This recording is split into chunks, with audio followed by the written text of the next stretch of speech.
Okay, now. All right, that sounds like we made it a bit. We may have made it out. So it's our first time doing a live a live stream, and yes, it comes with some trouble. So I suppose we're gonna kick off, and errors all aside, if you're watching over here, I'm gonna give you a link. If you're having trouble, great David Lynch tribute. Oh, I guess I can just click on it. Oh, there it is. It looks like it's working. Okay. All right. We're going to let it go and start rolling forward because that's all we can All right. If you're on the Quilter one and you can't hear it, go to the Neunaber. We're dual streaming, so go to the Neunaber YouTube page. And if you're on the Neunaber page and you're having trouble, go to the Quilter one. So that should hopefully get us up and running here. Yeah, welcome to our maiden voyage of the live stream. Yeah, there you go. So it's all this technology. What could we possibly do? So, we're I had all these ideas for topics, and then it turned into technology scramble. All right. So let me let's see. Let me ask the obvious question. So we're here today to talk about the Quilter Elevate, Quilter/Neunaber Elevate Amp-Effects-Cab. So the world, I think, is kind of wondering a lot of stuff as to what it is and what we're going to be doing with it. But I think question number one, before we get there, is hey Brian, how you doing? Where have you been the last few years? So you came over here, about 3 years ago. Yeah, it's been coming up on 3 years. Well, 2.5 years, I guess. So, yeah. So, anyone out there wondering, what happened? How did we get together? How did Neunaber and Quilter, become under one umbrella?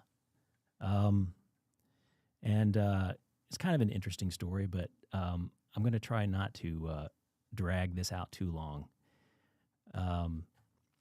So, I guess we have Pat to thank for all of this. As many of you probably know, Pat Quilter founded QSC Audio, and I joined QSC back in '99. And Chris, when did you join QSC? QSC, I started when I got out of the Marine Corps back in 1995, I think it was 96, yeah. So, and that's where I first met Chris and Pat, of course.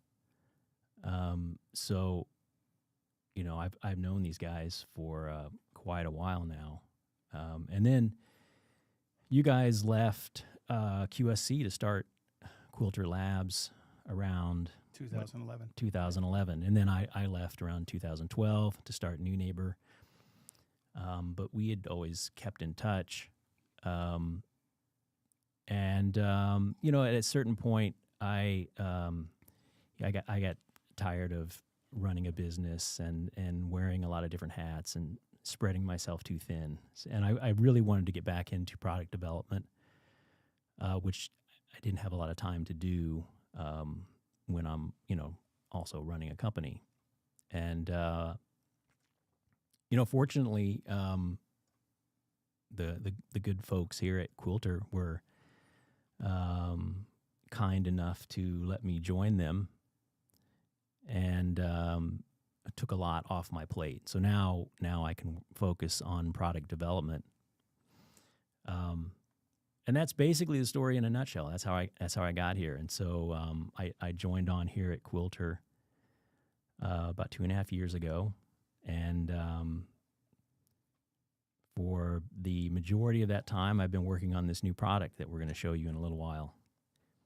You see, I have this different memory of the days where Brian walks into my office at QSC and he's like, check out this little pedal. That's why I'm like, you got to find the original wet reverb pedal, because he comes in with this little tiny, and reverb, especially back in '96, if we kind of go on our Wayback Machine, there really wasn't a lot of good stuff. Definitely not a lot of good stuff at the time. And I still remember plugging it in, and he had called it wet reverb, or I think you were thinking of calling it wet reverb. Yeah, that's what it ended up. And that's what it being ended called. up being. Yeah, but man, what a pedal!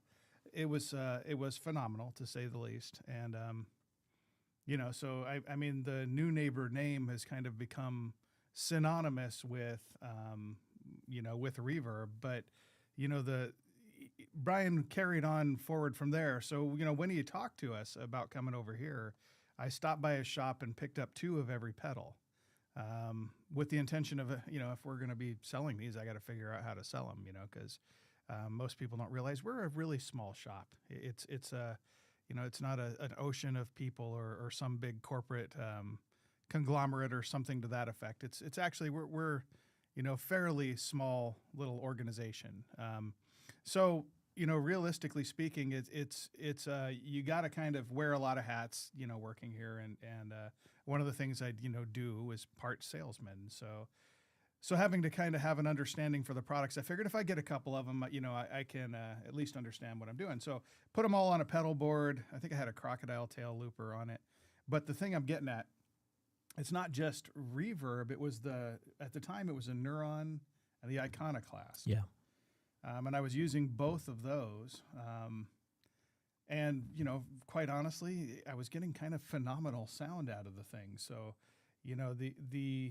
we're used to the concept of, I think the Immerse reverb pedal is one of the top sellers in the market today. I mean, it's if you haven't looked at it, go get on your web browser and go check it out right now. The Immerse Mark II is just an amazing reverb pedal, with multiple different reverb functions on it. But it was the Neuron and the and the Iconoclast that really kind of blew my mind a little bit, because I'm getting tones better than I would get with other modeling pedals and stuff like that. So after having kind of played for a while using those, I was a little bit kind of blown away. So when we said, okay, well, what's next? When Brian said, okay, what's next? Then he kind of came up with this concept of packing everything into one new unit. It was kind of a no-brainer, because I'm already doing that right now. I'm just using a bunch of cables to accomplish it. Yeah, and this was something that I'd wanted to do for quite a while, but I knew that I couldn't do it on my own. It was just too big of a project. It would take too long.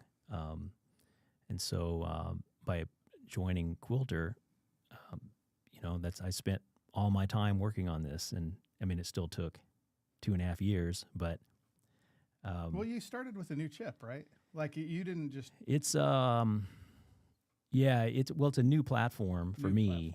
Platform, yeah. It's a lot of stuff that I hadn't worked with before, so there was a lot of algorithms that had to get ported over. So at that end, there's plenty more to tell about the product, but story-wise, it's been a long time coming. I know we actually gave a sneak preview at NAMM this year, which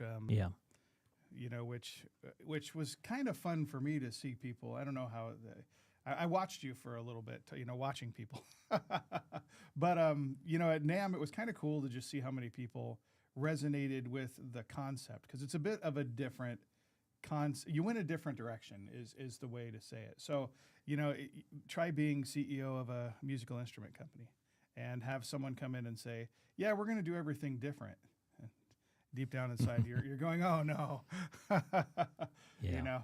Because different usually means that it's a marketing battle, you against the world, and it's hard to kind of get behind that. You always want to take it's a natural thing for all of us. We just want to take the easy path.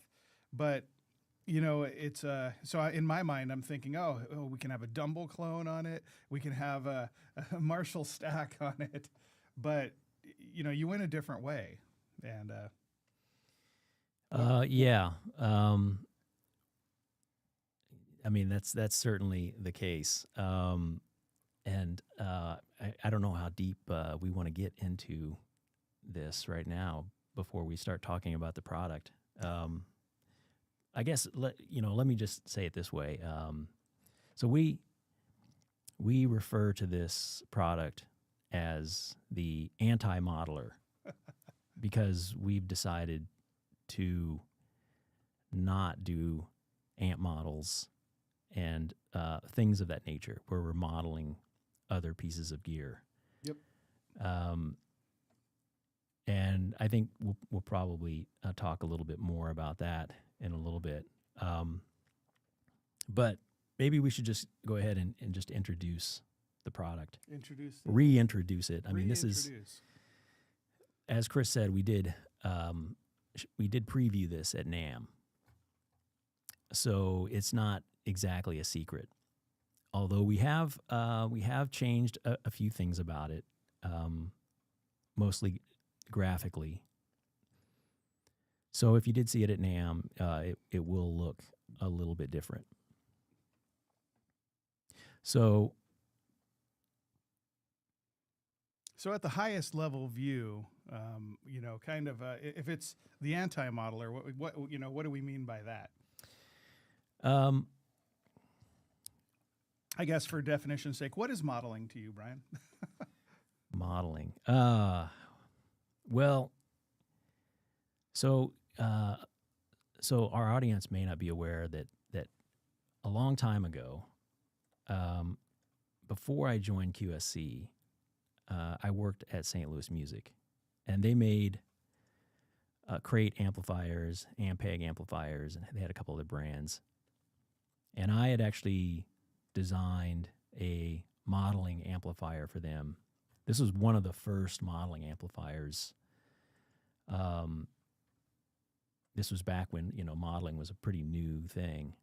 And I personally did not find it very satisfying, like the process of modeling other gear. I felt that it was too limiting because you have this technology, you have DSP that can do a lot, and you're limiting it to just trying to reproduce the sound of vintage gear. And I know that there are people that's what they want. Well, but it's challenging because you can, and that's one of the things that I agree is frustrating, because you hear, or I'm sorry, you see a model that someone created that's like this is a Marshall JMP1, this is a Plexi, this is a Hot Rod Deluxe. I don't know why you'd want to, but whatever. But when you think about it, I can line 10 people up, and all 10 of them will agree that none of the models are right. That's one of the frustrations. That's right. So yeah, in addition to sort of limiting yourself to only reproducing sounds that have already been done, you're also kind of you run into that problem where now you have to faithfully reproduce this thing. And that's not always an easy thing to do, because the way an amp sounds depends on a lot of factors. So there's another reason, though, that we didn't want to do modeling. Right. And I think this is probably the more important reason. And that is a lot of guitarists don't necessarily know what a particular model is supposed to sound like. Yeah. I mean, most guitarists haven't gone out and played through all of these different amps. So you're asking them to create a sound based on an amp model that they may not be sure what it sounds like. And then on top of that, even if they do know what it sounds like, the model itself may not be completely accurate. So it adds a layer of complexity when you're trying to create a sound, because I think most players, they are trying to reproduce a sound that is either in their head or is something that they've heard somewhere. Right. And maybe they know what gear was used to create that sound. Maybe they don't know. But by forcing them to use models, it adds that layer of complexity. Right. And so what we wanted to do was just give them a more direct path to create that sound. Right. So you don't need to have any understanding of what these classic amps sound like. You can just dive right in and dial in the sound that you're trying to reproduce. Well, and then, there's the whole thing about amp in a room.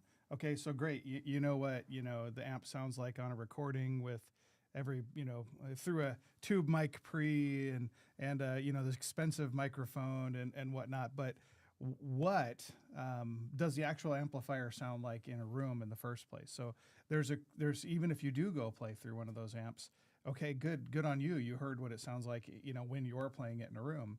The vast majority of what we hear, musically speaking, is something that's been recorded, processed, EQ'd, sliced, diced, run through two, CL76 compressors. It's so the reality is the amp actually sounds nothing like, and that's Right. actually one of the, one of at least interesting things for me when I was looking up, because, it's, having made a lot of what are going to be the factory presets, one of the things I discovered was when I would look up what was used to create it, sometimes, like you'd hear the story of, this is a good one, Dire Straits, Money for Nothing. So it's a very peculiar sound. And I look up how it was done, and the answer is the microphone fell over. So, so there's kind of no way you could ever recreate that sound if you tried.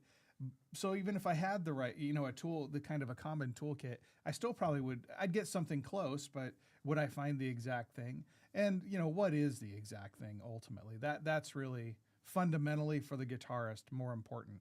What is the sound you want? Getting from zero to there, I think, is actually today very complicated. Well, up until I've been using this thing, but I kind of joke around and say, hey, I'm customer number one because, I've probably made more presets and used it to record more things than anybody at this point. But just, seeing the difference between having to load up, as I was explaining to Brian, load up a complicated workflow to build myself a preset on a separate app and then go back and try to record that in Pro Tools or whatever, only to you go, well, that's not right. Come back and re-record it, and I can hear all the people saying reamp. That comes with its own problems too. Like you kind of can't escape, the complexity of doing that. And that was the first time ever that I was able to just sit down. I can reach over with my left hand, dial in the exact sound I want instantly. It takes me moments to get what I'm hearing in my head, record it, have that on to the, have it in the song, in the context of the song as I'm recording, and not have to go through a bunch of hoops to get there, if that makes any sense. Yeah. Yeah. So, so it's amp in a room. It's the complexity of recording that I think, we don't appreciate how much we play limbo to do that. So, yeah. Yeah. So, when we set out to make this product, I would say there's probably three things that we wanted to achieve. One is obviously it's got to sound great. That's sort of a given. That's a given, yeah. The second thing was that we wanted to balance the simplicity of use with the functionality. So, the more functionality you add to something, the more complicated it becomes. And so we really wanted to try to strike a balance there of having it be relatively easy to use, having enough functionality to satisfy most people, but not be overly complicated. And then the third thing, it had to be affordable. And Right. so, it's easy to make a product that that has every feature that anybody would ever want, but it's going to be expensive and complicated to use. And you know, there are products out there that do that. So we wanted to price it. We wanted to hit a price target that we felt most guitarists could afford. Can we bring up the other? You got a duplicate of the chats. Oh, I think they're just it's doing both. Okay. Yeah, they're the same. Oh, I know. I take it back.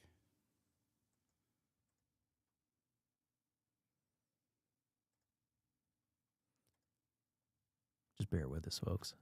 There we go. Okay.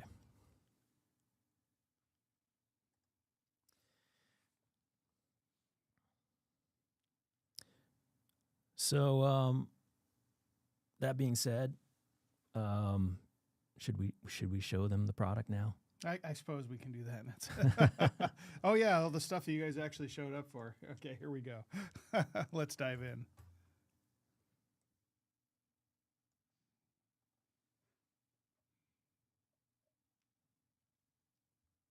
So, looks good, doesn't it?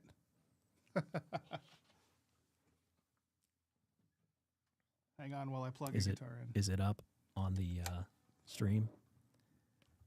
Is the overhead up? It is. It is. Okay. So you'll notice we branded it both Quilter and Neunaber. So you might be asking, like, you know, what does that mean? Sorry. It works. So does it sound like a Quilter or does it sound like a Neunaber? So if you're familiar with the Neunaber products, this is going to sound like a Neunaber product.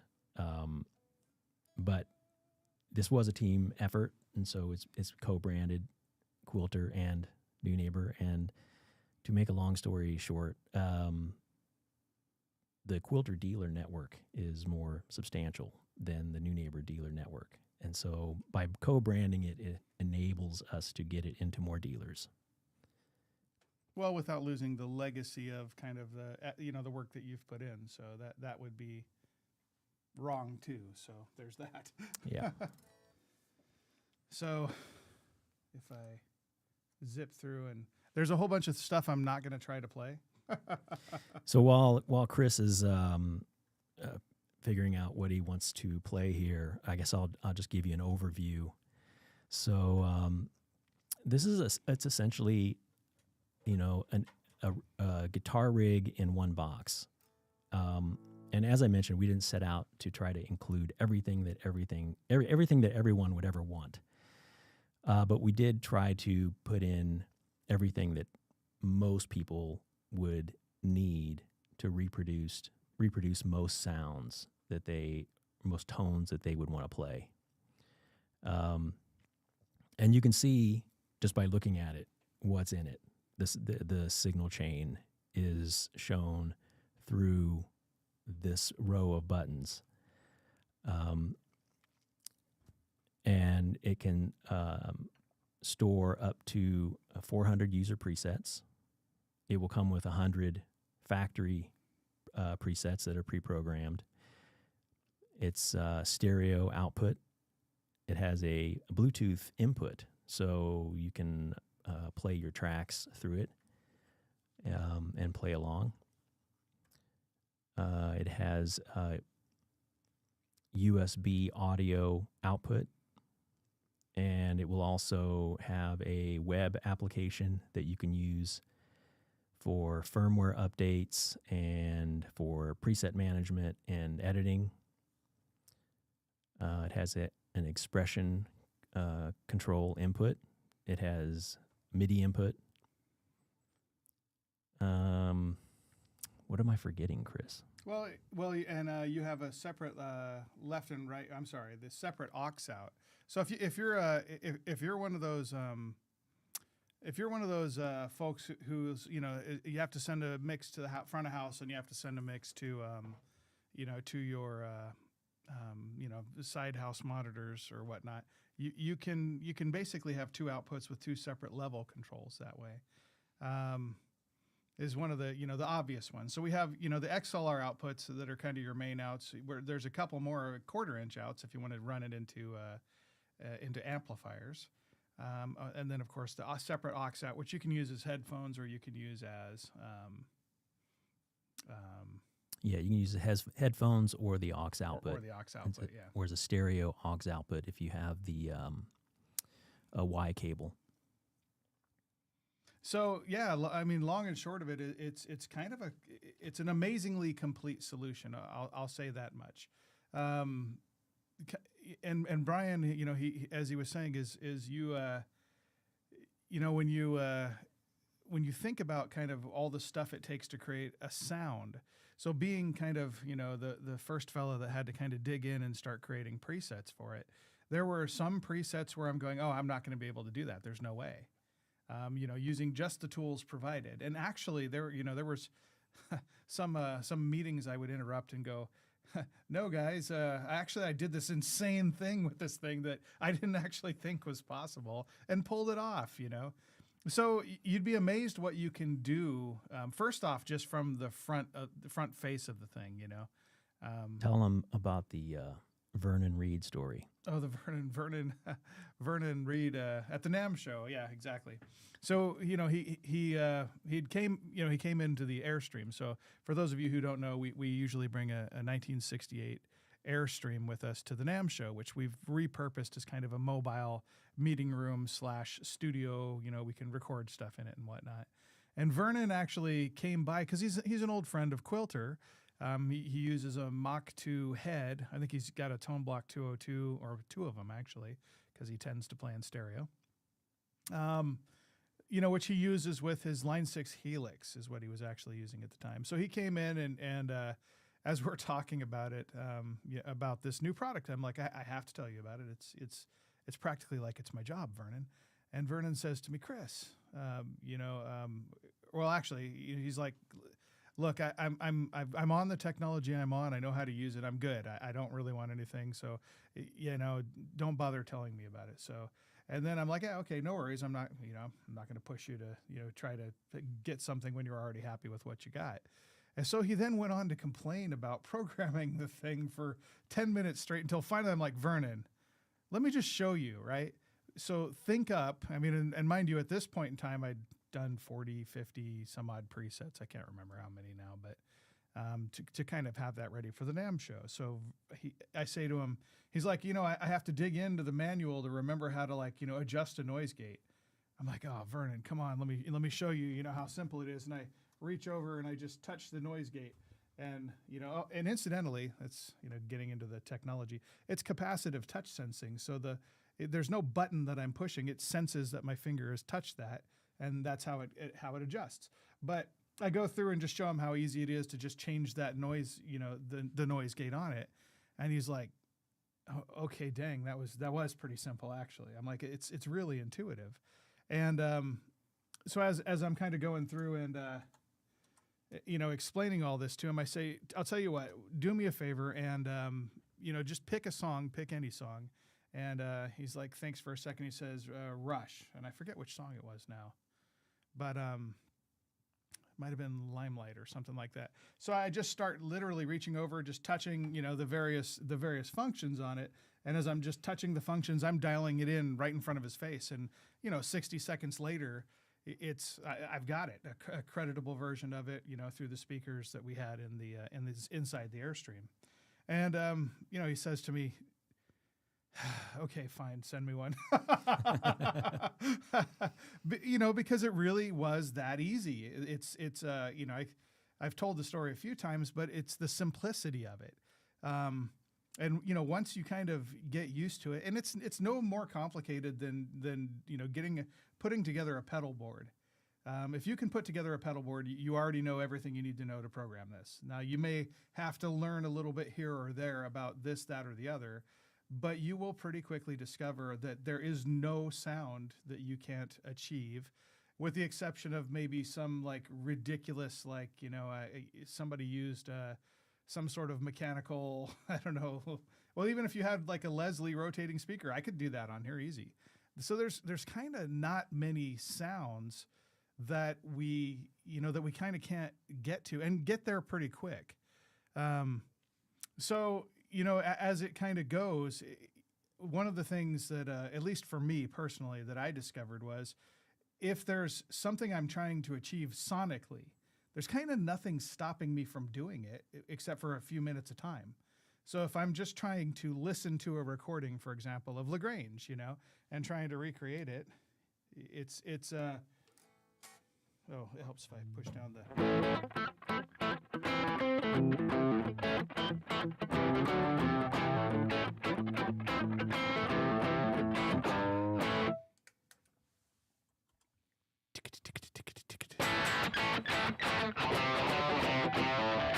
So the point is you can go from something like that to, rapidly make it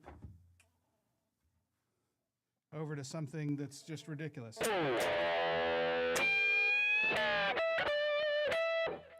Forget it. I'm not going to try to embarrass myself playing Eric Johnson. But the point is all of these tones are within grasp and easy grasp. And in terms of because initially I was, if Brian will remember this, it's kind of funny.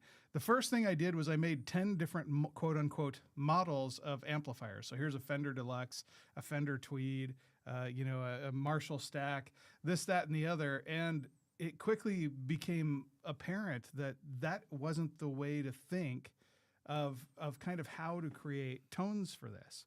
And we rapidly kind of built something that was a little more generic than just kind of trying to throw our version of a model at it, and instead focus in on trying to achieve a specific sound. So building a better set of tools to achieve a different sound. And, that is actually intuitively more correct. It didn't feel that way initially. It wound up that way as we kind of learned exactly what we were doing, or I should say as I learned what I was doing. So I don't think, from the standpoint with this product, I don't think to myself, oh, how can I sound like a Marshall Stack at all? I think, what do I want to, what is it that I want to accomplish with this? Do I want to make Cliffs of Dover? Okay, sit down, give a listen to the thing, and then just, with all the functions off, dial in the basic gain tone that I'm after. Now, just for grins, and not, well, actually, we'll do that in another video because we'll be on here forever. But I'll actually demonstrate kind of how that's done. And of course, we'll make factory videos. But literally, you could kind of throw anything at me, and as long as I can hear a sample of the song if I don't know it, I'm pretty quick to dial it in because you build your basic gain structure, you build your basic cabinet structure, and once you got that dialed in, the rest of it's kind of cake. Yeah. It's the simplicity of thinking from the standpoint of what do I want to sound like it's the anti-modeler. It's not I'm trying to sound like and failing to sound like a Marshall Stack or if I'm playing Journey, then I want to have the old Plexi, right? It's more from the standpoint of what do you want to sound like and just giving the right set of tools to achieve that simply. So the beauty of it is and I'm going to make the video for it to kind of explain how you do it, is how easy it is to get from point A to Z. You're done in minutes.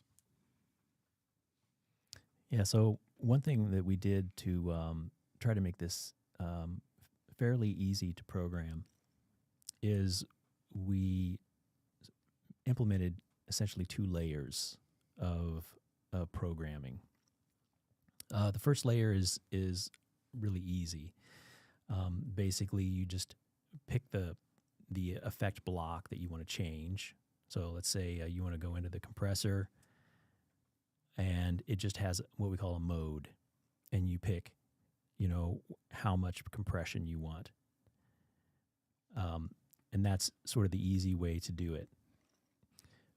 For someone who wants more flexibility and wants to get down into the parameter level, they can use the custom mode. And then once you've selected the custom mode, you can scroll down into all of the parameters for that block. And so that gives you a little more flexibility depending on, if you want to, deep dive down into the parameter level, or you just want something really simple. And when you're trying to create presets, it actually makes it a lot faster, because for a lot of times you don't really need to get down to the parameter level. You'll just pick the block you want. You pick one of the modes that's in there, and that'll get you pretty close.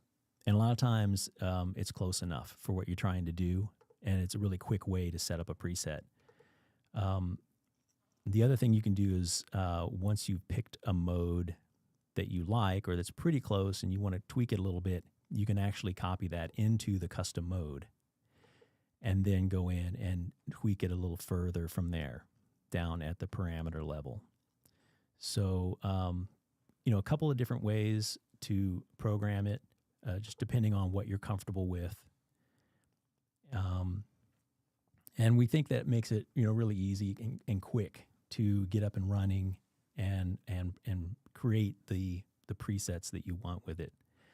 As I mentioned earlier, it's going to come with 100 factory presets, which Chris created the bulk of those, and we spent a lot of time trying to get these right. Oh yeah. And they make a really good starting point for a lot of different tones. And so you can pick one of those that you like or that's close to what you want. You can copy that into a user preset and just tweak it from there. So that's another way to create your own custom presets very quickly and easily. Here's the hardest one to play.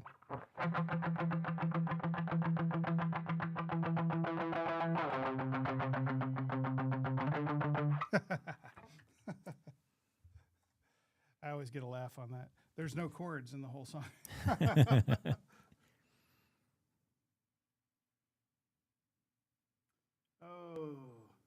that's always fun.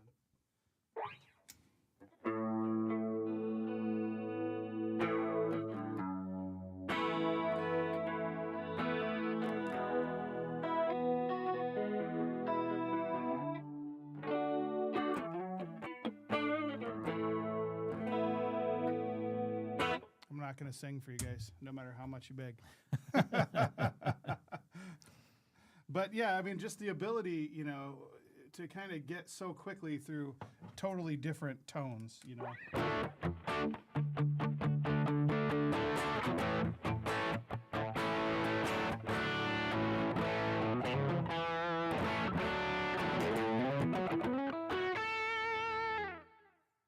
So yeah, it's rather astonishing how number one, how easy it is to develop stuff for it. But then again, to just take all that now, because it's being more taking it more from a song approach as opposed to a patch or a preset, if you will. Even though we call these presets, a lot of times you wind up with with things that are so focused on trying so hard to sound like something, and that was a big frustration for me. I got a hold of one of the competitive products out there that costs 5 times what this is going to cost, and I'm playing through it, and I was telling Brian it was the most annoying thing on earth, because it's I'm probably giving the game away. It's something that actually requires you to plug 2 things into the pedal, the volume expression pedal. So I'm plugged into the thing, and I'm in this quiet part of the song, and I just wanted to switch from the sound of one thing to something with more distortion, right? So I switch so I can kind of do my, the little kind of creep in sounds. Whatever have you, stuff like that, right?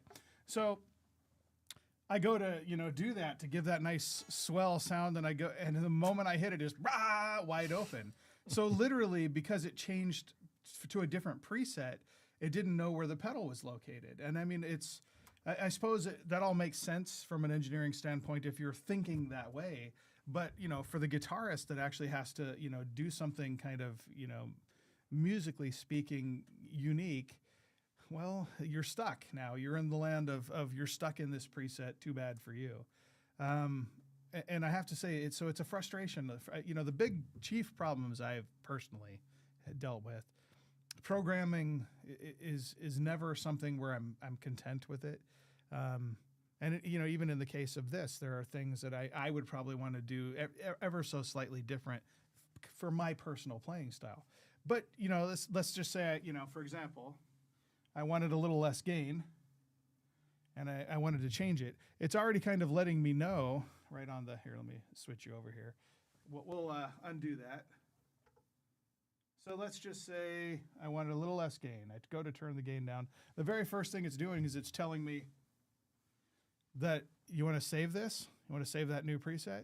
So this way, if even the factory, as you were saying, it's a nice starting point, but it opens up that opens up the ability for me now to make whatever it was that we came up with. That might be actually perfect for my instrument, but it's not perfect for your instrument.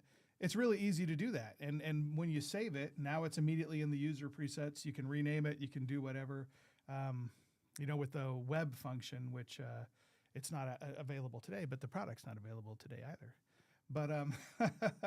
But when we go live with the thing, the ability to just edit your presets live right there on this, on a web browser. I mean, we kind of brush over the fact that this thing actually connects with Google Chrome web browser. And I think a couple other web browsers too. But yeah, it works with Edge and Opera, I think. Opera, yeah. So the ability to do all that, rename it, throw them into different set lists. So it's approached from more of the standpoint of somebody, if you're going to play live music, your ability to kind of quickly and easily get this thing to do what you need it to do and be ready for a gig. You can do your set list right on the screen, reorder your set, whatever it may be, and then just get back and forth to everything so quickly. Again, just by way of demonstrating, if I want to change from all preset lists to our favorite lists, so say this was an example where this is going to be our set list. So we got Slow Dancing in a Burning Room, kind of being our first song, and we go right into Comfortably Numb, just having your songs and set lists set up in such a way as they're based on what it is you're doing just makes more sense. Now, a lot of guitarists, I'm one of them. I should say I was one of them. Kind of tend to just have 4 or 5 food groups of tone, is what a lot of my contemporaries would tell me. And I think a lot of that gets to the reasoning behind that being that you're limited by the technology. And that is actually one of the most beautiful things, is just being able to get away from that, make a patch that's a song, and be able to switch quickly through all these different lists to build what I need. And if you play multiple gigs, well, you can set up all your different lists according to the gig you're playing, Yeah. So it kind of makes things simple. And so you're not stuck with the 4 or 5 food groups. You can kind of, there's a little bit of McDonald's involved and have it your way, Mm-hmm. So I think that's going to be fairly revolutionary for people. Yeah, you had mentioned the web app, which will be done by the time we launch the product. Yeah. So you won't have to wait for that. And it is a web app, so you don't have to install anything, and you don't have to worry about, do you need to update the app or anything like that. It's always going to be the latest version. You just click the link and it works. And for those folks later down the line who are just getting your Elevate for the first time, upgrade the firmware. We're all laughing about that because it's a challenge. Finding bugs in even a relatively simple system like this is it's still quite the challenge. Trying to break the thing. That's the process we're kind of going through right now as we're on the last lap of production. To get it ready for everybody is hours spent in here, doing cool things like the one, I'll zoom out so you can kind of see what I'm talking about. But bear with me a second. I saw in the chat someone was asking if the blocks can be, if the enable for the blocks can be assigned to a foot switch. Aha. They can be turned on and off via MIDI. So if you have a MIDI controller, you can enable or disable any of the blocks through a MIDI controller. So I'm kind of zooming in here, and although you can't really see it, I'm going to turn on and off the pre-EQ, which is this guy here. So I push the button, and as you see, it immediately turns functions on or off. So I'm basically controlling this. So if you have to play a song and you want no reverb on one part, you can connect it to any MIDI controller.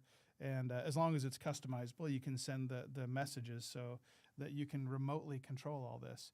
And you can actually change the patches. So there's using program changes and control changes. You can do all the above.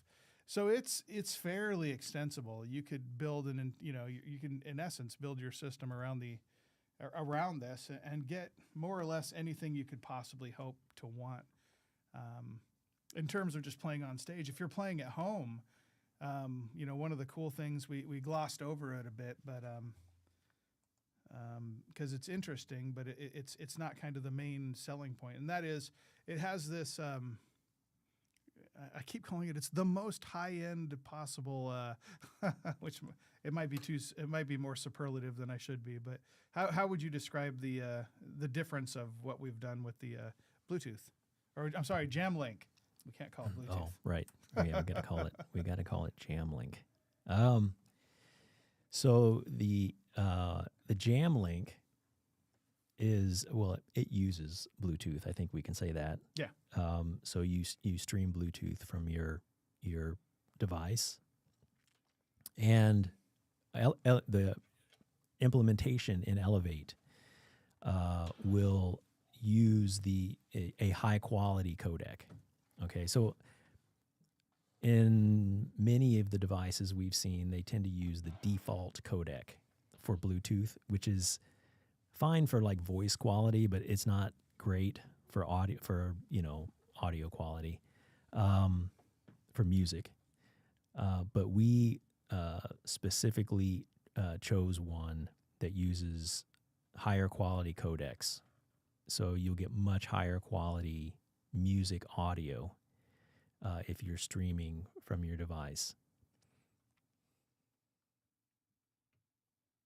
And the value of all that, of course, is that for all you who play with backing tracks, your backing tracks are just going to sound great. For those of you practicing at home, I always kind of cite the example of I had to go to a gig and play. I had less than 45 minutes to learn 6 songs. And now I have to do that by setting my phone on a table and playing not through my pedals at all, but playing through just the guitar itself and trying to figure out how to make all that work. Yeah, to say the least, it's a bit challenging to kind of then go up and try to piece that all together with your 5 food groups of tone. Yeah. It was a challenge, to say the least. This thing, you pop a set of headphones on, you plug, you connect your Bluetooth phone to it, and you're in there. And the value of that, like when you're rehearsing it and you're playing along to something and you just need to hear the track. Well, now you're connected, via the PA system, so you can play it right back on your phone, and everybody can hear it if you're in ears or if you're using monitors or whatnot. It simplifies it. So there's a lot of I should say you get a lot for your money on this. Did we mention what we're going to? So yeah, I don't think we've mentioned that yet. Do you want to talk about when it will be available and how much it's going to cost? So it will be available and it will cost something. No. Stupid dad jokes. Okay. We're looking most likely at this point for a September 1st launch date, September 1st.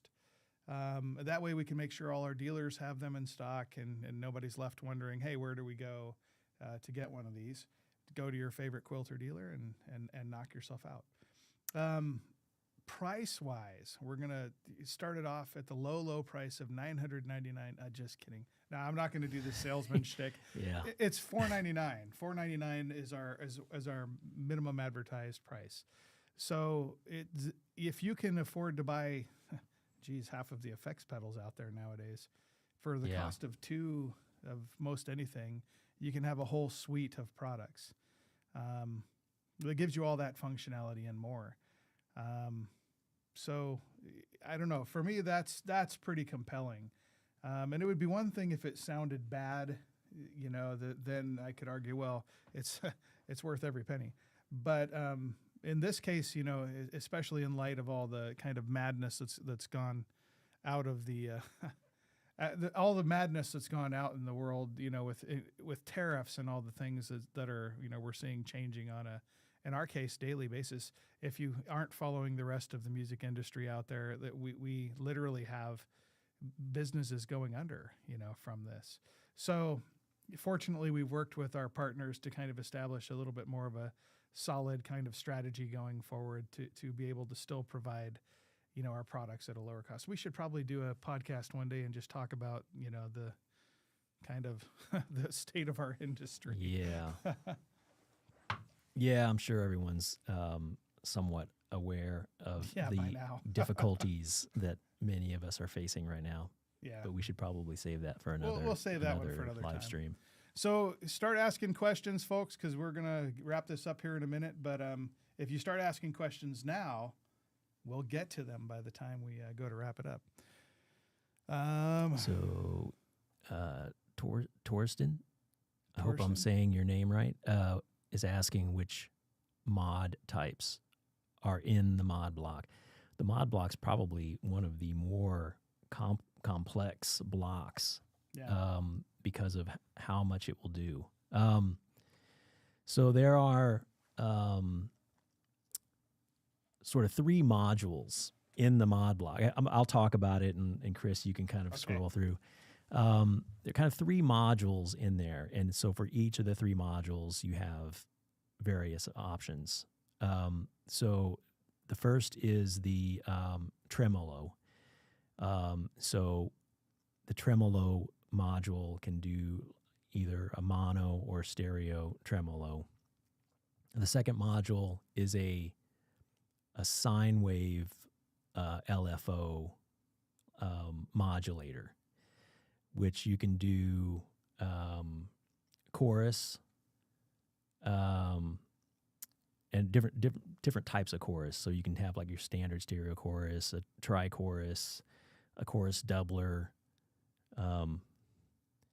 Okay, Chris is scrolling through these now. Actually, I'm gonna go through the custom mode here. There you go. Let me exit out of whatever we were in there, and let's go to the custom mode so we can see everything.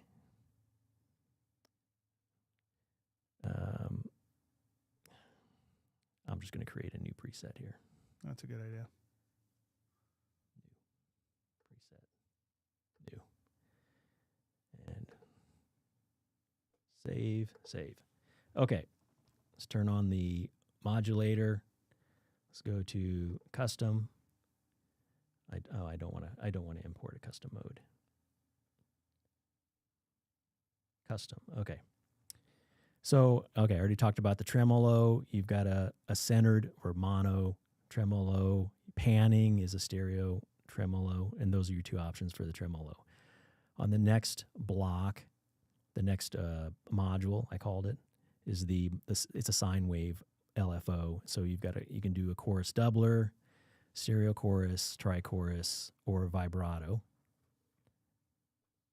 And then on the third module is a triangle wave LFO.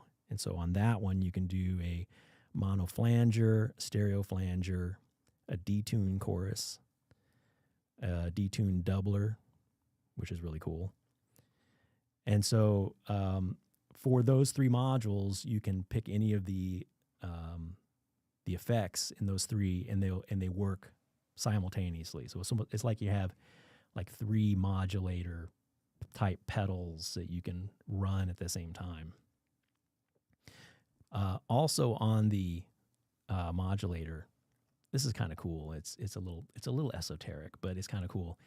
You can it's a multi-band modulator, meaning that you can choose what part of the frequency spectrum you're applying the modulator to.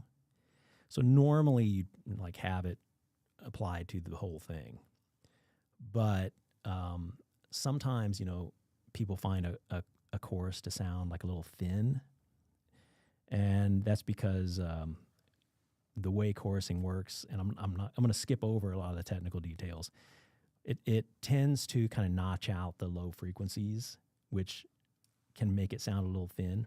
And so this lets you band limit that, so that if you want to basically like bypass the low frequencies, you can select where it bypasses that. So in this case, everything below 200 hertz would just be dry, would be pass through dry, and everything above, say, 3 kilohertz in this case would be pass through dry, and then the modulator would just be applied in the middle frequencies. So by using that, you can achieve even more versatility in the effect. You can do things that kind of approximate a Leslie, or you can do things that sound a little bit warmer by not applying it to the high frequencies. Right.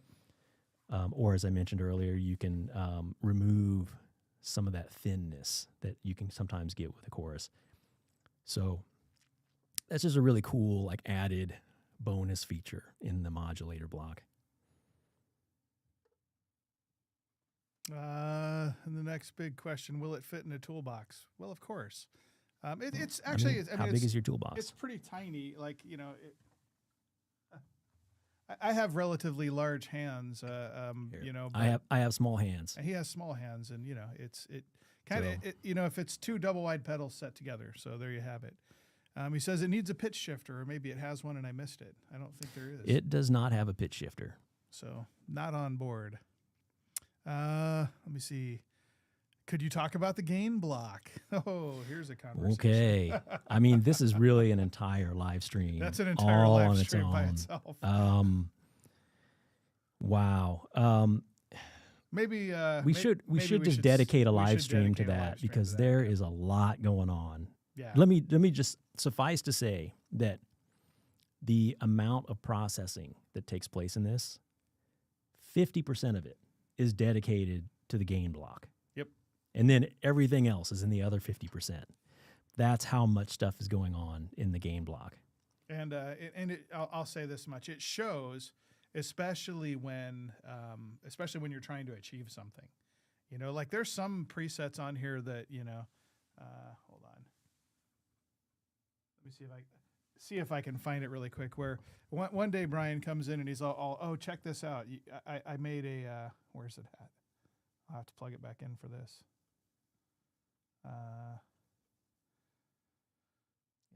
Is it the Rockman? Yes, it's the Rockman. He made a Rockman. I kind of knocked off the Scholes Rockman for one of these presets. But it's so good. I'll find it. It's the Hysteria preset, right? That's what I'm looking for. The weird thing is going through creating these factory presets. Yeah. And you kind of discover like how often the Rockman was used to record a lot of stuff that you didn't know about. Yeah. So if you didn't know, like almost the entire Def Leppard Hysteria album was recorded using a Scholes Rockman.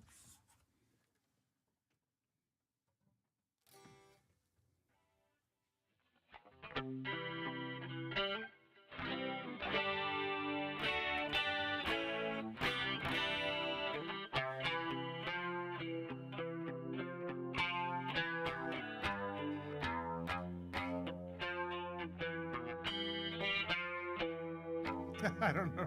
I can't play it, man.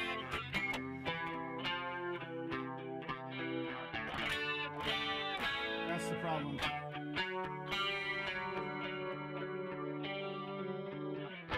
There you go.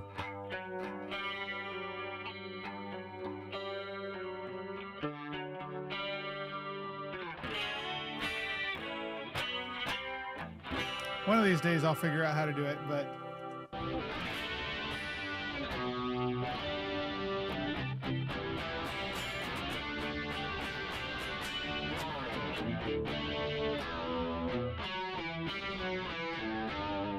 anyways, There you go. Def Leppard, I'm not. But it's astonishing because he comes in one day and says, "Oh, I got a Rockman in there now," and I'm going, "You got to be kidding me! What is it this thing can't do?" And many, many, many presets later, I've discovered, there's really nothing that if you can hear it, you can probably make the preset. And I say that to the average person, not to like somebody who sits there all day and and toys around with complex algorithms for making tone. Anybody could do it. It's actually really simple. Torsten asks, does it have fixed latency? Yes, it does. It has fixed latency. And I can look it up for you. Just give me a second here. At least I think I have it. 1.6 milliseconds, fixed latency. And Patrick asks, will it have bass presets? Well, we should talk about preset packs. Preset packs. Actually, that's a good one. So it's something we're thinking about all the time. So there'll probably, undoubtedly, be some preset packs for sale. But perhaps more importantly, at least in my mind, because there's a tendency, and at least in my head, to think that a device like this is going to be considered for guitar only, and it can handle bass just fine and become quite the direct for bass, and something that can really kind of build some quality tone. In fact, in the cabinet section, there's actually the last two, bright bass cab and warm bass cab, are meant just for bass frequencies alone.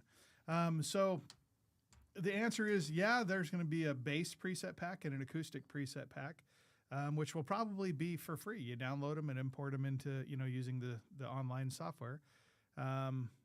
Import them right in, and that way, if you're a bass player or an acoustic guitar player and you're looking for something that can kind of provide that breadth of functionality, then yeah, but by all means, we haven't forgotten you, and we're thinking about that. So. And we'll probably do a bunch of preset packs. I know I want to do like a 80s preset pack for guitarists that have to do 80s music, 90s preset pack. There's kind of the obvious stuff that you can do, metal preset pack, et cetera, et cetera, et cetera. So there'll maybe a small charge for some of them. Hey, Kai. Good to see you. Haha, our friend Kai. So I guess that's getting us down to the end here. Oh. Patrick says, good to know. And with that, we're kind of running out of, there's a lot more to talk about, I'm sure. But, one thing I can say is thanks for being at our first Q show. Yeah, and I think we should mention this is going to be a regular thing, yeah? Yeah, we're going to. So we're gonna try to do this every week. And, we may mix it up a little bit. I don't know if I'll be here every time, but I'm going to try to, if Chris will have me, I will be here. Yeah. And we'll dive deeper into Elevate in the future and maybe talk about some other things too. Well, we're definitely, there's so much to talk about out there. And if you have suggestions or what else, what other stuff do you want to see, let us know. We went through, we sliced our studio in half here just for fun. I can show you. So we're sitting on one side of the, here's our drum kit and all that sort of stuff. Quick view around the studio. Sorry, I'm making you guys dizzy here. But yeah, so it's we tore up our studio and turned it into kind of a live streaming podcasting setup so that we could bring you some more of this sort of content. That, and so that we can start making, because that's one of the big goals, is to start making more content for how do you program the Elevate. And we'll probably talk more about other products as well. So the use case scenarios, the product functionality, et cetera, et cetera. We kind of had to give ourselves a nice spot to do this, and there will be a lot more to talk about. We'll get Pat in here. We'll have lots of fun. That'll be kind of fun anyway. Yeah, and we like to hear from you guys as well. Yep. It helps us a lot to know if we're headed in the right direction and what we can do better in the future. So, please, feel free to comment and send us your suggestions. And you always have to say like, subscribe. Yeah, yeah. And ring that bell. I'm not going to say that. I'm not going to. It was I'm not hard. going to do it. It was hard for me to do it too, because I just, I remember when that became a trend. You know, not to go off on the wrong foot here, but remember when that became a trend? It used to be you could just watch videos and enjoy yourself. Now it's like it's annoying. Yeah, and I'm not going to annoy you with that. Yeah, I already did, so he doesn't have to. But keep an eye on it. We'll of course, if you follow us on the socials, we'll let you know what we're going to do and what's coming next. And I think for the next pass, the big one that we need to talk about is the gain block. So we'll make it a deeper dive into some of the parameters of all the stuff. I think we'll probably just start going through each of the blocks. Yeah. So some of the live streams may cover a few of them, but something like the gain block, it might take a whole episode. Yeah. I'd love to tell you that even I understand it completely, but I'm fairly confident I'm wrong in that. It is amazing. Number one, tune in for that, because there's some cool functionality in there, the likes of which you've never seen before, and you got to check this out. But yeah, let's do that. We'll dive in. Yeah, Kai, we've got both windows open. We're viewing comments from both channels. So for those of you who tuned in a little late, we're actually simultaneously broadcasting this to both the Quilter YouTube and the Neunaber YouTube. So whoa, we've got stereo chats going on. And I'm just discovering something new, that we were looking at the wrong window. Let me see. Looking, sounding. Oh, gee, thanks. That's the problem I have with modelers, is you have to spend hours to be happy with the sound. If you can get this in 1 minute, yeah. I mean, I got to say, if there's one thing that even blows me away, I can put on pretty much any song, and 1 to 2 minutes later, depending on how complicated it is, I can have a preset of that. So even though we're going to do preset packs, I'm realizing quickly that customers are going to get these and just make their own presets. It's just not that hard. I'm not saving you that much time making a preset pack. But yeah, so we'll get scheduled on the next one. And again, send your suggestions in. You can email us at theqshow@quilterlabs.com. And wow, you made that email already? It's if you email anything at quilterlabs.com, but a real name, it comes to me. But you can email that dork at quilterlabs.com. I'll get that too.